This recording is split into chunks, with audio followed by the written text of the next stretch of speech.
ಅಲ್ಲಿ ನಾವು ಹೋಗುವಾಗ ರೀ ಅಲ್ಲಿ ದೊಡ್ಡ ದೊಡ್ಡ ಕಲ್ಲು ಅದಾವ್ರಿ. ಆ ಕಲ್ಲು ಮೇಲೆ 2 ಮಲ್ಕೊಂಡಿದ್ವಿ ನೋಡ್ರಿ. ಊಟ ಮಾಡಿ ಮಲ್ಕೊಂಡಿದ್ದು ಒಂದು ಚಲೋ ಅದರಿ ಅವ್ರು, ಇಲ್ಲಾಂದ್ರೆ ಆಹಾರ ಆಗೋದರಿ. ಮತ್ತು ನಾವು ಅಲ್ಲಿ ನಡ್ಕೊಂತ ಹೋಗ್ಬೇಕಂದ್ರೆ ಅರ್ಧ ದಾರಿ ಜಂಗಲ್ ಅದ ರೀ. ಹಂಗೆ ಅದು ಒಂದೊಂದ್ಸಲ ನಡ್ಕೊಂತ ಬರ್ತಾವಂತ್ರಿ ಅವು ಪೆನ್ ಹತ್ತಿ ನಮಗೆ. ಅದಕ್ಕಾಗಿ ಹೇಳ್ತಾರೆ ಅಲ್ಲಿ ಗುರು ಅದಾರ್ರಿ.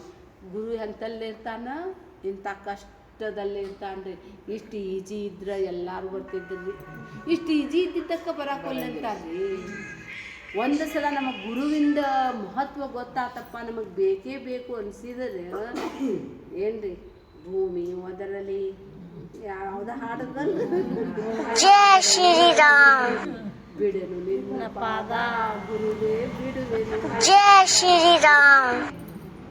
ಈಗ ಆಗುದಾತ ಹೋಗುದು ಹೋದ್ರಿಪ್ಪ. ನಮ್ದು ಏನೈತಿ ಭಾಳ ಒಂದು ಸ್ವಲ್ಪ ಅದಕ್ಕೆ ಅಶೋಕ ಚಕ್ರವರ್ತಿ ರೀ ತನ್ನ ಇಡೀ ಭಂಡಾರವನ್ನೇ ಇದಕ್ಕೆ ಧರ್ಮ ಕಾರ್ಯಕ್ಕೆ ಹಚ್ಚಿದ ಅಂಥೇಳಿ ಅಷ್ಟು ದೊಡ್ಡ ಇಡೀ ಚೈನಾ ಬೌದ್ಧ ಧರ್ಮ ಪ್ರಚಾರ ಮಾಡಿದಾರೆ.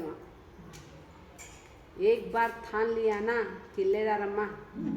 ನಿಜಕ್ಕ ನಾ ಹಂಗೆ ಕರೆಯಂಗಿಲ್ರಿ, ನಿಮಗೆ ಎಲ್ಲರಿಗೂ ಕಲಿಸಿ ಕರಿತೇನಂತೇಳಿ ಕರೆಯಲಾಗಿ. ಇವ್ರು ಭಾಳ ಮಂದಿಗೆ ಇದನ್ನು ಮಾಡ್ಯಾರ. ಇಲ್ಲೇ ಇದು ಗಣಪತಿ ಗುಡಿ ಹೋಗಿ ನಮ್ದು ಊಟ ಆಗ್ತಿತ್ತು ರೀ ಎಷ್ಟೊಂದು. ಪ್ರತಿ ತಿಂಗಳು ಸ್ವಾಮೀಜಿಯವ್ರು ಬರ್ತಿದ್ರು. 5ನೇ ದಿನಕ್ಕೆ ಇಲ್ಲೇ ಊಟ ಹಾಕ್ತಿದ್ರು ನಮಗೆಲ್ಲ.